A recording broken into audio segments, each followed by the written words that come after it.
Ernest Gellner's book, Nation and Nationalism, explores the pivotal role of nationalism as a fundamental principle in political legitimation and modernity. His theory connects nationalism deeply with the process of industrialization, arguing that nationalism is only relevant within the context of modernization and industrialization, primarily in the political and cultural spheres. Gellner underscores the importance of cultural homogeneity as the foundation of nationalism within a nation-state, asserting that nationalism precedes the state, and that stateless societies cannot experience nationalism. Each chapter of the book delves into different dimensions of nationalism. Gellner begins by offering a significant definition of nationalism as a political principle, insisting on the congruence of political and national units, and discouraging ethnic boundaries from cutting across political ones.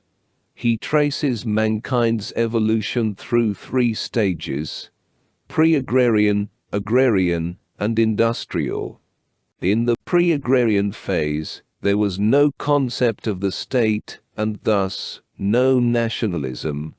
The agrarian phase witnessed the existence of the state as optional, with no mandatory adherence to state principles. The industrial phase marked the inescapable presence of the state. Gellner further justifies the compatibility of nationalism only in industrialized societies, attributing it to the division of labor and the pursuit of knowledge. Industrial society, characterized by rationality, consistency, and coherence, sees culture as a unifying force, rather than a dominating one.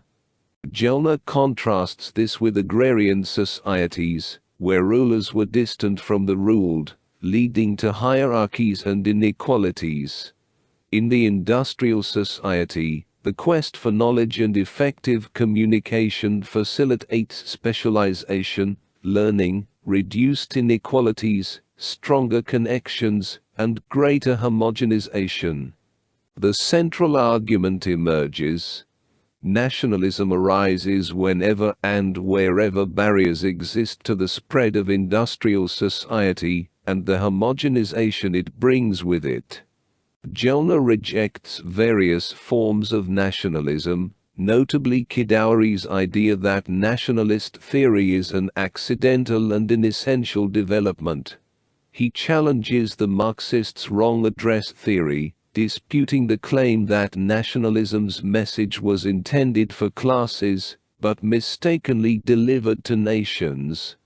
In addressing the problems and conflicts associated with nationalism, Gellner introduces four typologies: satisfied nationalism, classical liberal nationalism, ethnic nationalism, and diaspora nationalism. He illustrates the dilemmas surrounding these forms, highlighting the challenges in predicting which cultures will successfully adopt nationalism with strong political roots.